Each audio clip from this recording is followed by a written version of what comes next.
Assalamualaikum warahmatullahi wabarakatuh. Perkenalkan, nama saya Alifa Ramanialika dengan NIM 125012561. Pada kesempatan ini saya akan mempresentasikan hasil tugas latihan 1.2, yaitu membuat kelas dan objek berdasarkan kelas diagram sistem peminjaman buku. Pada UML yang diberikan, terdapat 4 kelas utama, yaitu book, member, staff, dan borrow transaction. Saya akan menjelaskan mulai dari identifikasi kelas, atribut, metode, sampai implementasi dalam Python. Yang pertama saya akan mengidentifikasi kelas. Kelas pertama di sini ada kelas buku atau kelas book, merepresentasikan entitas buku dalam sistem. Atribut yang saya identifikasi di sini ada book ID, title, author, dan status. Atribut status sangat penting karena menentukan apakah buku dalam kondisi available atau borrow. Metode dalam kelas ini ada display info dan update status. Display info itu untuk menampilkan informasi buku dan update status untuk mengubah status buku. Kelas ini fokus pada penyimpanan dan pengelolaan data buku. Selanjutnya ada kelas member. Kelas member merepresentasikan pengguna yang meminjam buku. Atributnya di sini ada member ID, name, dan address. Metodenya ada request borrow dan return book. Di sini member tidak langsung mengubah status buku, member hanya melakukan request, sedangkan proses perubahan status dilakukan oleh staff. Selanjutnya ada kelas staff. Kelas staff ini merepresentasikan petugas perpustakaan.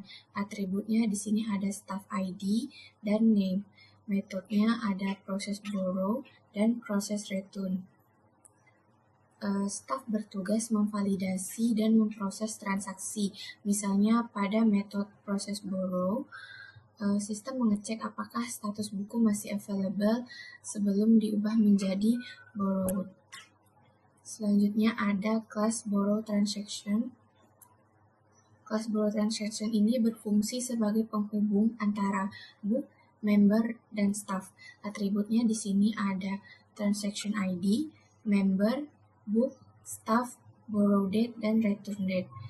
Metodenya ada complete borrow dan complete return.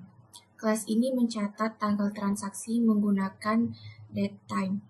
Jadi, sistem tidak hanya memproses peminjaman, tetapi juga menyimpan data waktu transaksi. Selanjutnya, saya akan menjelaskan simulasi programnya.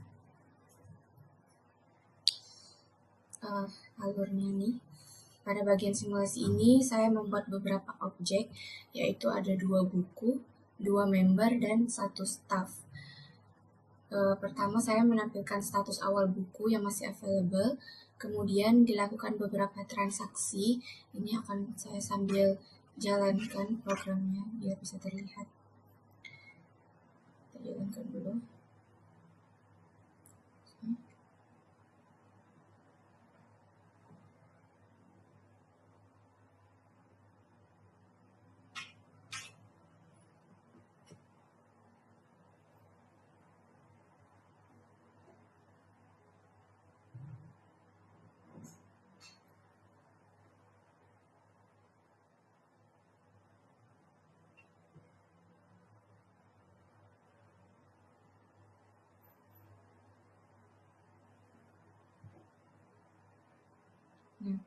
Pada transaksi pertama, itu ada member 1 meminjam buku 1, lalu staff memproses dan statusnya berubah menjadi borrow.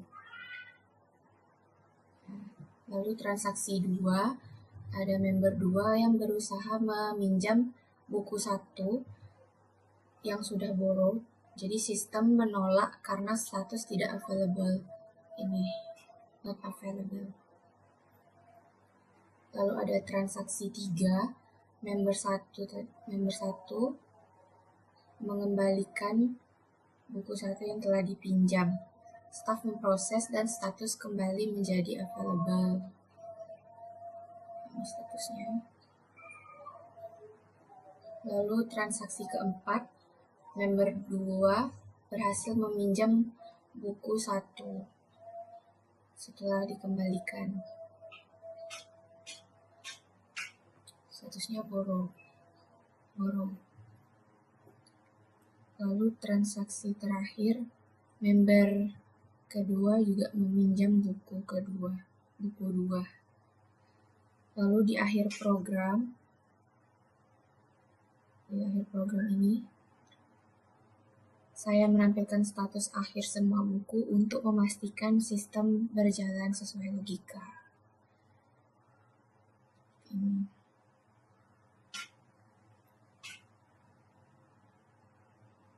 Baik, segitu saja penjelasan saya kali ini.